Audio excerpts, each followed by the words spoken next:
Hi, everyone. Welcome back to another episode of Living Well or Trying to. I'm your host, Janet. Today's conversation is with Rosa Li from Wildwonder. We talk about gut health, Chinese tonics, and her journey as an entrepreneur creating a drink that is both tasty and good for you.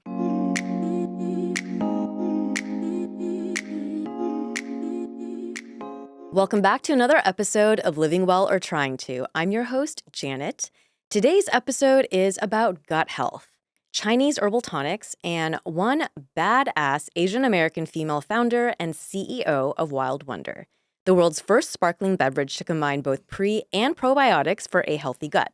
She is a Fulbright scholar with a master's from Stanford Business School and worked on Wall Street in private equity and venture investing prior to founding her own company.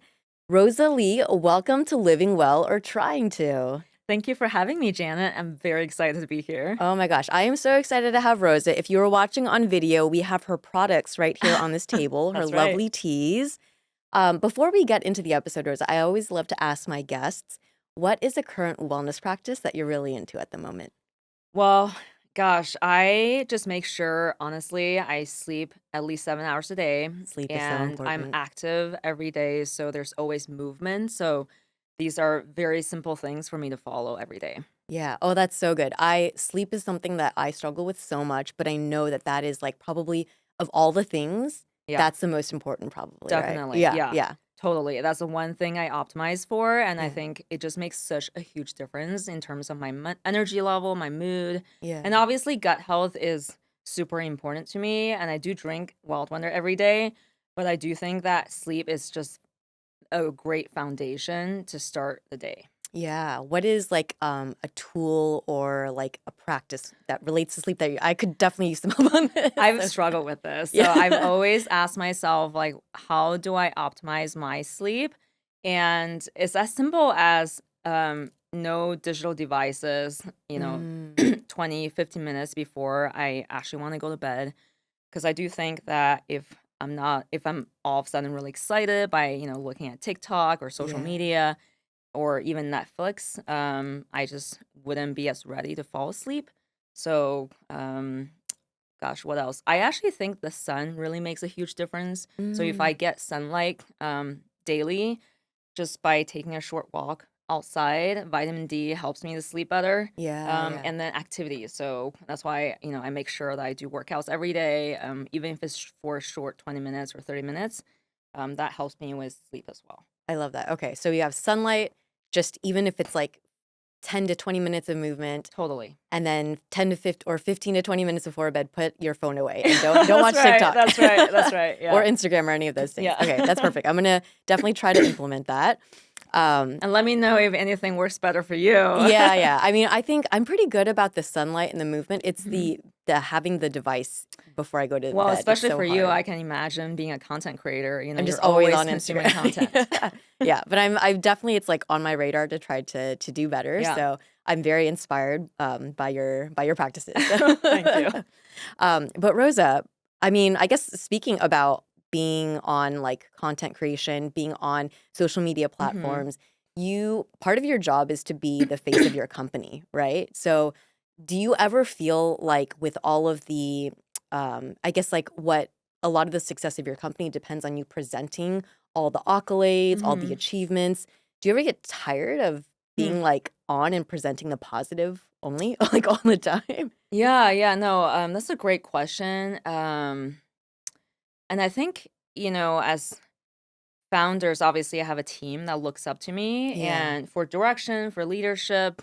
I definitely think that there's a time for sharing challenges, being very transparent, honest with a Mm. team, but there's also a time for shielding the team from certain stress that may not be the most productive. Yeah. So it's a fine balance, but I would consider myself a pretty honest person. I'm generally very transparent.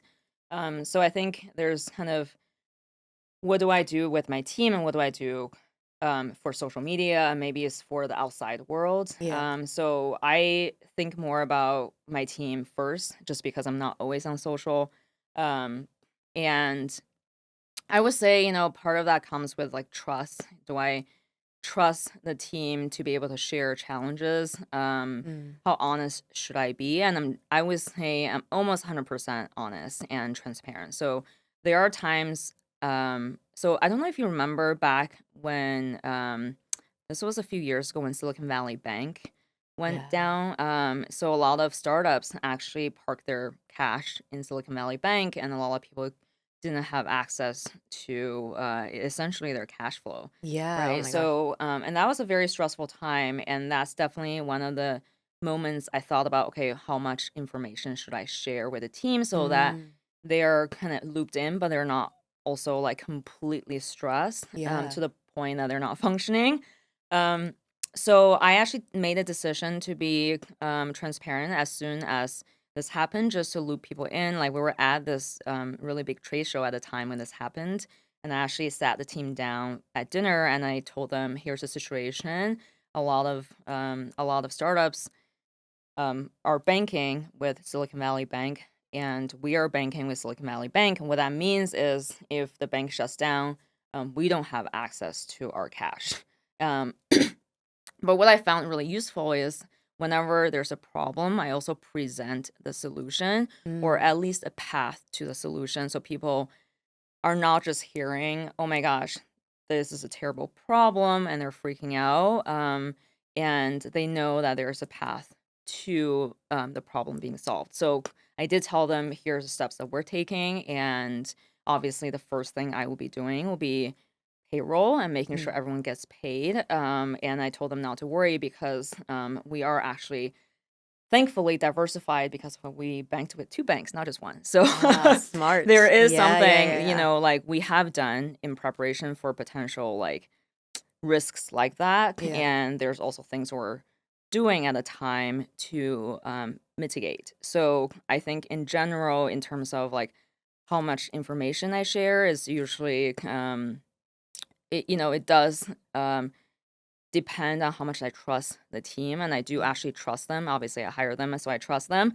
So I share a lot of challenges because everyone is so talented in their own ways, Yeah. and I believe in sharing both the wins and the losses, and sharing challenges with a team so that we can all put our heads together, solve problems together, and that's what a team's for. So in general, I'm fairly transparent.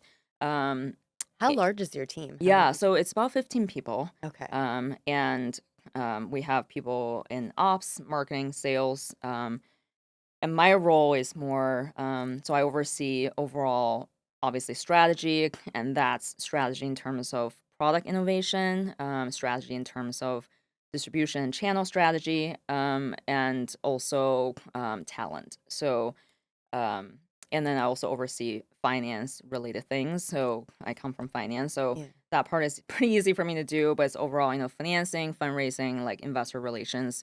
And then the rest of, kind of legal HR, a lot of these miscellaneous things that, Yeah. or admin, behind the scenes admin that no one really sees, but, really protects the company in a way. Um, and then in terms of like, kind of you asked a question about like, um, how much of a, I guess, a facade do we put on? Mm.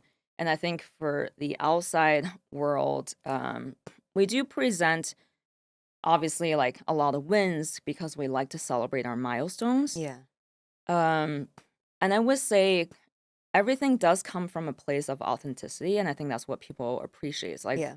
when we share these behind the scenes stories on social or share about our wins, I usually like to tell the story in a way that's very holistic. So it's not just about, oh, all of a sudden we launched with Whole Foods nationally, or it's so amazing to win this Good Housekeeping award for raspberry lychee last week. um it's not always just about the wins, and I think people want to have the feel the realness, like Mm. how did you actually start, like what are the ups and downs of running a business, Yeah. like is it really that easy to get national distribution with Whole Foods? No, definitely not. So Yeah. Yeah. I usually like to be authentic and share the story behind the scenes so people see like how hard it was in the beginning. Yeah, yeah. I love that. I mean, so what you're saying is you're not just yes, you present all the wins and things like that, but you're also very transparent about all the challenges because Definitely, that yeah. is also what I mean, it would feel dishonest almost if it's just like, this Right. is a perfect like founding journey and I Yeah, have a product and suddenly it's being totally. distributed And people everywhere. love to hear like, "Oh, something is an overnight success," it's Yeah. like very splashy, but it's not the whole truth. Yeah. And as a founder who's gone through a lot of ups and downs, I just want people to also know that there's a lot of hard work and things that, chaos behind the scenes that people Yeah, don't yeah. see. Yeah, I mean, I am someone who also founded and started and Yeah. scaled like a brand or community during the pandemic, which was like Mhm. 7 years ago. Yeah. So I totally feel you on how, something can look so easy. And Mhm. when you get into it and you actually start to create it, and then once it's created to actually scale it takes so Yeah. much. And you're constantly pivoting. You're Totally. constantly like, I'm sure any given day you run into like Mhm. fires that you're putting out. Mhm. I'm curious, like actually what's a day like for you? And examples of maybe a Oh, problem that man. would come up I think every unexpected. day is just so different, but I do view myself as a firefighter. Like, Oh, people okay. are like, "Describe your role." I'm like, "Well, I'm a product developer. I am, in a way, creating content Yeah. because I'm sharing our story with the world, but mostly I am just putting out fires." And Mm, obviously, I count on my team and have an amazing team, so they are now, running ops, marketing, and sales. But a lot of times I'm just here to support them, and a lot of times I'm here to like put out fires. yeah, yeah. What's an example of like a fire that you put out? Okay, so for instance, and this is something very specific to the food industry. We work with a very large distributor called UNFI, and they basically distributes products to Whole Foods. So we would ship our products to their warehouse and they have their trucks going out to the stores. So essentially it's like kind of a middleman, right? Mhm. They had a cyber attack a few weeks ago, Oh which my means gosh. their entire system is down. Their warehouses are not receiving products. We cannot access any data. And then they couldn't even drop off products for the stores, which means we're completely out of stock at like Whole Foods and Wegmans, all these amazing retailers that are selling our products. Yeah. So we were scrambling to expedite purchase orders, figuring things out behind the scenes to make things basically make sure our customers are aware that there's a problem at the distributor site, and then we do everything we can to respond to that. So for instance, if we are running a promotion, which means people are expecting products to be on shelves to really enjoy the sales boost, Yeah. and there's no product, that's a problem. And Yeah. then there's a lot of marketing efforts we had planned for, the promo or planned for a specific launch. We had to cancel all those because there's no product to sell.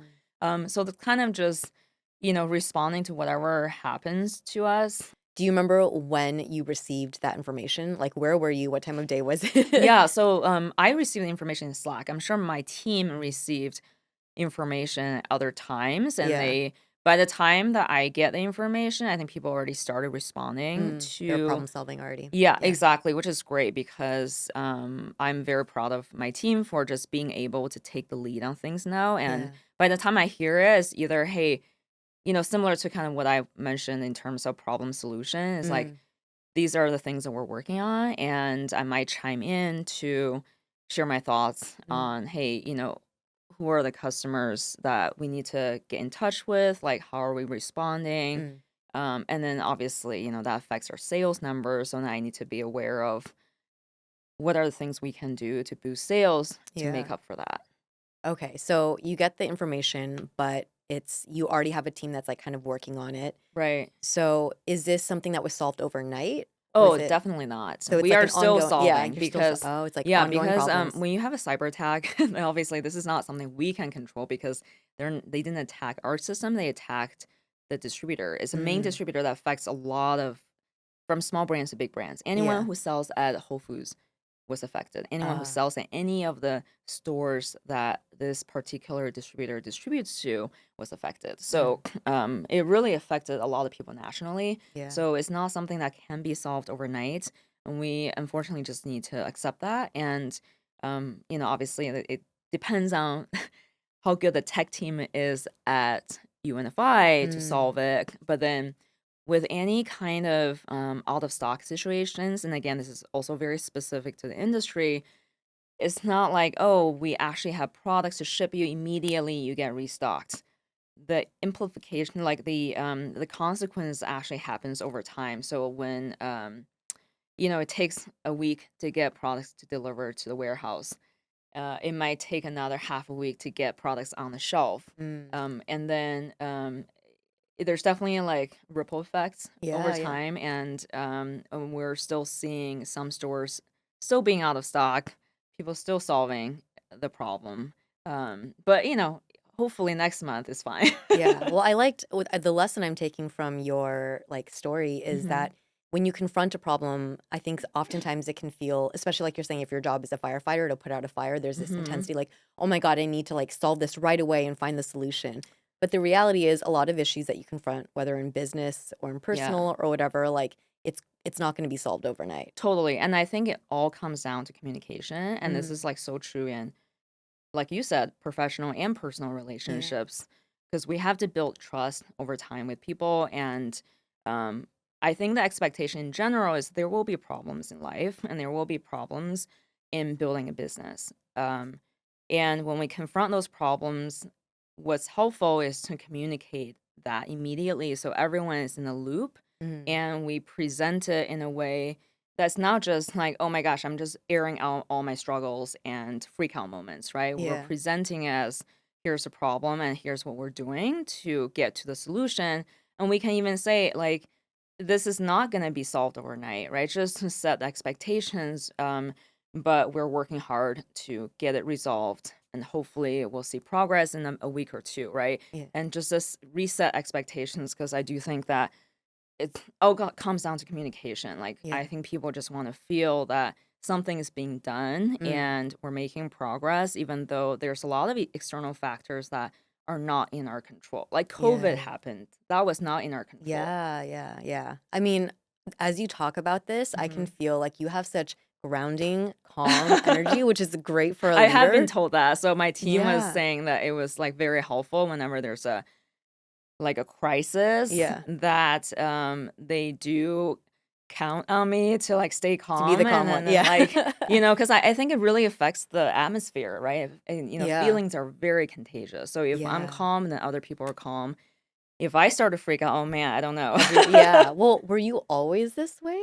Like, I'm generally pretty even keeled, mm, and I also worked in pretty stressful situations or jobs, yes. so I'm Actually, I just want like to, used to. I am actually yeah. kind of a, not necessarily like an adrenaline junkie, but like Mm, I like stress. Like, I think it makes me feel like energized, yeah, yeah. and it actually makes me really productive when there Mm, is some sort of like like pressure stress. going Yeah, on, right? pressure. Yeah. Yeah.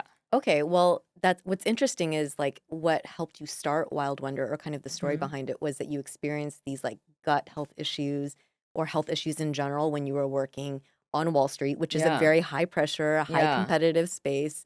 So if we can go back to that period in your life, you were thriving off of it, but you were also getting sick, right? Yeah, yeah, definitely. I mean, it is kind of ironic. um, I would say, yes, like I definitely was not sleeping well at all. I was traveling a lot, and I remember going to the doctor's office once, and he said, "Hey, you're the first woman who over-reported her weight by 15 pounds." And I was like, "Why would I ever do that?" And my weight had always been constant. It's because I Yeah. wasn't sleeping well. I had digestive issues. It was very stressful, and I think it was just I was just kind of on autopilot. I never questioned Mm. anything. You weren't feeling in your body or Yeah, very aware of and it. Yeah. and I've learned since then to be really like in touch with my body. Like, Yeah. I'm very aware of how I'm doing physically, emotionally, mentally, and that definitely came with practice. So at that time, I did realize that lifestyle was not sustainable. So I started looking into gut health. I definitely did not plan to do something in gut health. I Yeah. didn't plan to, like, start a beverage company. I was just kind of basically making sure my there's improvement in lifestyle for me, Yeah. and I became more, I guess, healthier and more productive, more effective. So it's only, after business school, I started thinking like, how do I, Like incorporate what you've learned or what yeah, it's you're like, doing into what do your I want to work. do with my life, right? Mm, What do I want to do with my time? Is such a valuable and limited resource. And I realized I really want to dedicate my energy, my time to do something I'm personally passionate about. And that's really to bring these gut healthy and heritage inspired ingredients to the masses. So, my grandmother actually raised me for the first yeah. 12 years of my life. She is very close to me and had a lot of influence on me. So, this was kind of a way to, I think, get in touch with my heritage, also to honor her, to honor my passion. Yeah. And beyond just building a brand, I'm really passionate about bringing more representation to the industry. It doesn't matter what industry. So to me at the time was food and beverage because I'm a huge foodie and I like just love food. Yeah. And I wanted to bring more representation to retail shelves through these really unique flavors through our storytelling. So there is a North Star beyond just building a brand or a product. Yeah, yeah. Well, I loved what you were talking about with your grandmother being kind Mhm. of the source. I also, was very close with my grandparents growing up, Awesome. spent a lot of time with them. Yeah. Did she ever, like when you were working in your high pressure finance job, what was your grandmother's like perspective? Was she telling you like, hey, you need to be taking care of yourself? Or was she kind of like, she knows that this is a time in your life that you're going to be kind of, you just have to grind and it's going to be a little stressful and off Well, balance? my grandmother only cares about my well-being. So like Yeah. it almost doesn't matter what I do with my life from a work perspective. Mm. So I don't think she really knew exactly how I was spending my time, or I wasn't really sharing, oh my gosh, I'm not sleeping well. I'm Yeah. not, I mean, I always had good nutrition, like, cuz she really taught me this whole concept of food as medicine. So, Mm. I did I would say like I always incorporated good nutrition to my Yeah. lifestyle. But I would say she is more excited about what I'm doing now than what I was doing before Mm. because this is also, heritage related. I Mm. now actually talk to her more about my work because it's more relevant. Like I was working Yeah. in finance, she would not understand, Right, you there's no way know, to connect over that. everything about like mergers and acquisitions. Yeah. But this, I would talk to her about herbs. Every time I visit hers, which is usually like once or twice a year, she would still greet me with teas. Like she has Mm. so many herbs in her cabinets, and she would tell me about, the honeysuckle, like whatever new herbs she's collected too. Like I don't Yeah. even know all their names. But she would brew these tonics for me and it tastes good. Yeah. So now I just have a deeper appreciation for her philosophy, just spending time together over very Yeah. simple things, sharing a cup of tea.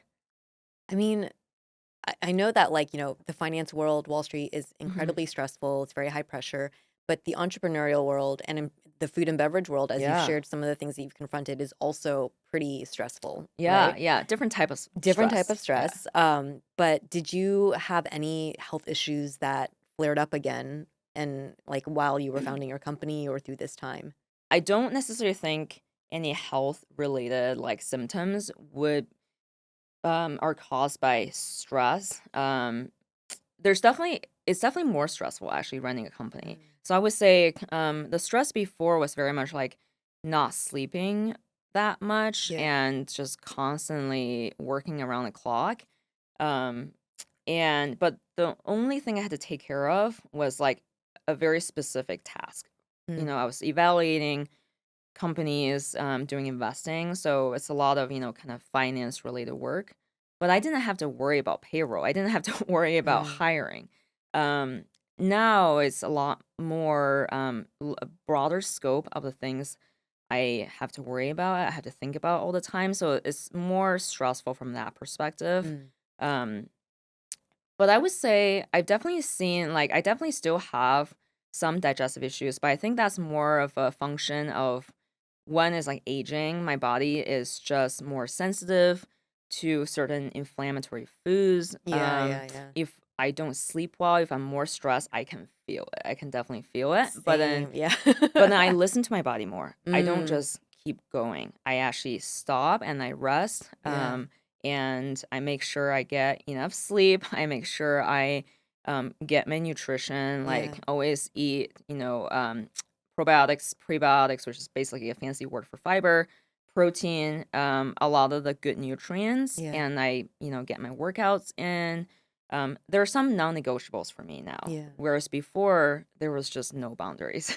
Yeah. I was gonna ask, like, could you see yourself having done this out of school instead of Wall Street? It's hard to say because it's not like I could A/B test this. Yeah.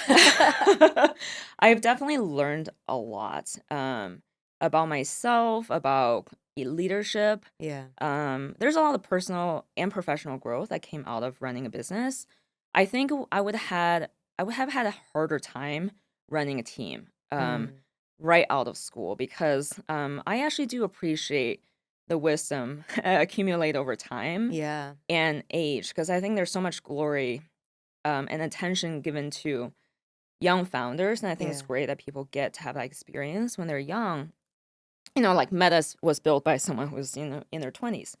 Um, but I also appreciate the wisdom from age. Like Yeah. I've learned a lot in doing finance, and I actually think that was super helpful in running a business because I, as an investor, there's a lot of things I thought about, right? So I was investing in high growth businesses, and I've come to really appreciate scaling with capital efficiency. Mm. And now I think with where the market is going, everyone talks about profitability. Yeah. No one really talked about it before, but Mm. I've always built with the foundation of having a sustainable business. Yeah. So finance gave me a really great understanding of thinking about businesses and thinking about our like financial statements. How do we build with like a sustainable future in mind, great margins, right? And great products to propel this fast growth. So like that really helped me to be a better operator. And I also think that being a great operator also helps me to be a good investor. Like Mm. I always enjoyed investing. I started investing as my first job. And I think, I still invest on the side. So I do think that those two roles are very much synergistic.